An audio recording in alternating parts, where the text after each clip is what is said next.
So this one is about elimination. Okay, one of the most important tools. Okay, and the classic method of elimination based on the extremes and elimination based on the absent from the passage info. What does that mean? It wasn't in the text, but they're just like randomly inserting it in there, okay? And we'll see what kind of things they do with that. So as always, take a second to pause, whatever, read the text.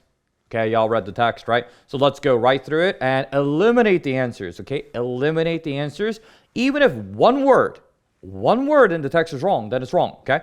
So the fact that this is a cross-text question doesn't really matter that much. The elimination method works for every passage, really, as long as you're doing the reading.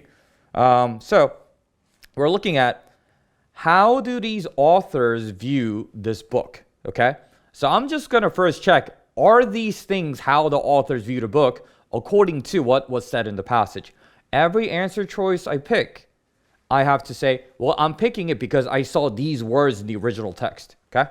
So A, you could argue that maybe this person should have relied more on the works of other historians. Why? Because had Tuckman consulted secondary works? Sure, right? Even though that sounds kind of like a negative thing about the historian, it is supported by the text. It's totally arguable. That part's fine.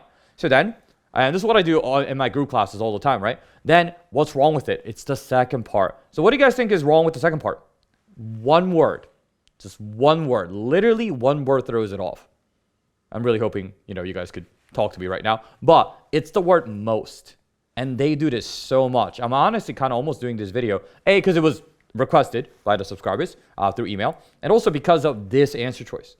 That one word throws the whole thing off. So it's really good illustration of elimination based on just even one word is sufficient. Because do we have the word interesting? Yeah, sure. We have, it's laudable, which is praiseworthy. And I have more directly, engrossing is interesting. So I say this work is interesting. When did I say what's the most interesting about it? I never did.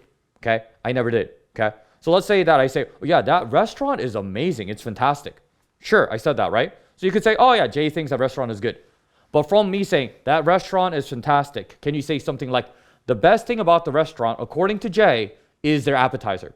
No, I never mentioned what's the best thing, right? So this just said it's interesting. I don't know what the most interesting thing is. Okay, that one word throws it off. Okay. And then the answer choice is going to be, let's get rid of the wrong ones first, and I'll go through why that is, okay? And then so D, the author text one claims that he would agree that it was largely due to events in Eastern Europe. No, it literally says fails to address events in Eastern Europe. So if I'm not addressing the events in Eastern Europe, why would I think that's the main thing? It fails to address those. So that's enough. Okay, one thing is wrong, you take it out. If I'm looking for the right answer, you look at the first half, check, good, move on, check, second half. You do the whole thing. But if I'm saying this is wrong, first part's wrong, you don't need to look more. Don't waste time. It's wrong. Okay? So then now between two answers, right? So the answer choice C, the author text one asserts that the writing style of Guns of August makes it worthwhile to read. Does it talk about the writing style? Yes, it does. Beautiful prose. But then I don't like, what would I not like? The extremes. I know I just made a video on sometimes extremes, like College Board trying to make exceptions. But general rule of thumb, I don't like extremes. Because what do we have here? What kind of phrasing do I have?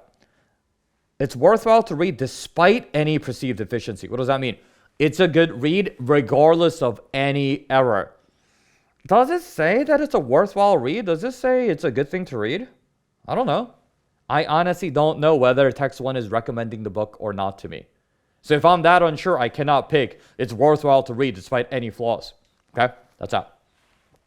Oh, and answer choice C is also out. I know you don't have to bother looking at the second half, but if you guys are curious, second half is also out because of the word exclusively. Another instance of the extreme making it wrong. Because does it focus exclusively on the weakness? No, because it also says positive things, like engrossing. That's positive. That's interesting. Okay.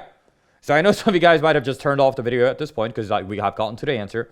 But then, if I just went through how to eliminate, how does the right answer get justified then? Paraphrase, right? Paraphrase. I'm pretty sure I've made like at least 10 videos on that topic because it is so vital to the SAT, to the ACT, any type of standardized reading test you do, even the LSAT. So let's look here. So the answer is, as you guys can tell, it's B. Okay. The scope of the research is the fact that she didn't consult these works. Okay.